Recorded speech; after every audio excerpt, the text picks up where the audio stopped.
Amid a wave of romantic, political dramas that are gradually losing their novelty, Perfect Crown, the 21st century Grand Prince's wife, carves out a distinctive path by transforming marriage into a collision point where love, power, and survival clash violently.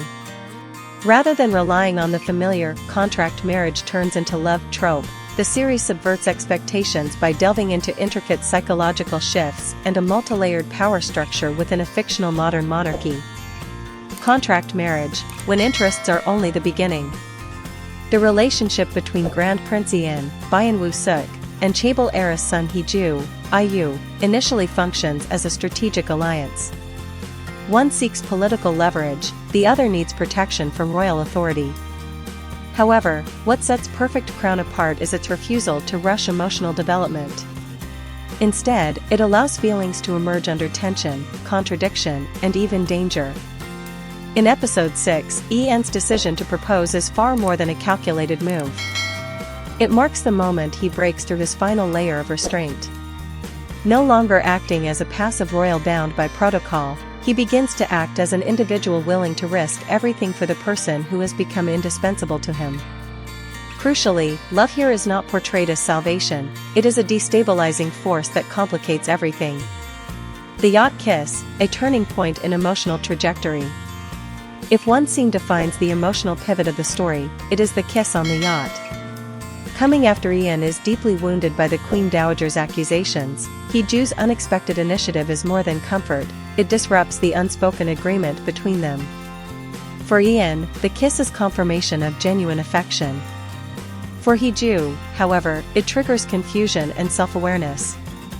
This moment raises a critical question: can authentic emotion exist independently within a relationship founded on mutual benefit? Or will it inevitably become the most dangerous vulnerability? The wedding and the poison, when love is dragged into power struggles.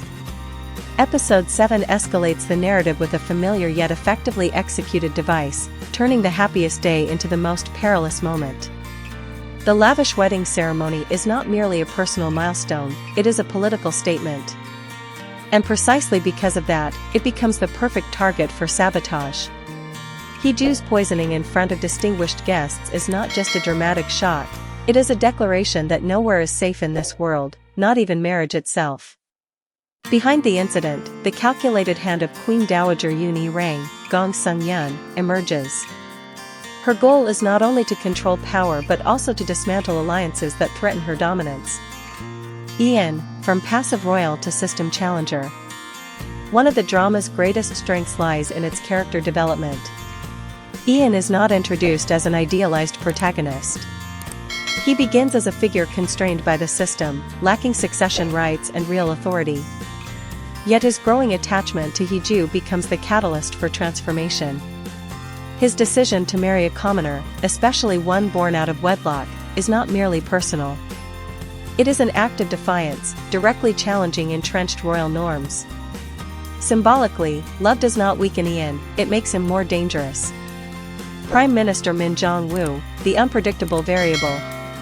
The introduction of Prime Minister Min Jong-woo, No Sang-hyun, adds another layer of tension. He is not just an observer but a key holder of truth, he knows the marriage is contractual. What makes him compelling is his internal conflict. He criticizes Ian, yet simultaneously shows genuine concern for Hee Joo. This emotional contradiction becomes a tool that the Queen Dowager seeks to exploit for political gain. The real question is not which side Min will choose, but whether he can maintain independence in a system where every emotion can be weaponized. A world where love is no longer pure. The fictional setting, a 21st century constitutional monarchy in Korea where conglomerates hold real power, is not merely decorative. It is central to the narrative's tension. In this world, love is no longer a private matter, it is a political variable. Every gesture, every decision to marry, even every kiss, has the potential to shift the balance of power. Conclusion: beyond romance, a story about the truth behind it. Perfect Crown captivates audiences not simply through romance, but through the questions it persistently raises. Can love truly survive within a system built on calculation? When emotions become vulnerabilities, will individuals protect or abandon them? Most importantly, can a marriage that begins in deception end in truth? At a time when many dramas choose safe storytelling, Perfect Crown proves that audiences are not seeking perfection, they are seeking authenticity. In this narrative, love is not the destination, but the starting point of every inevitable tragedy,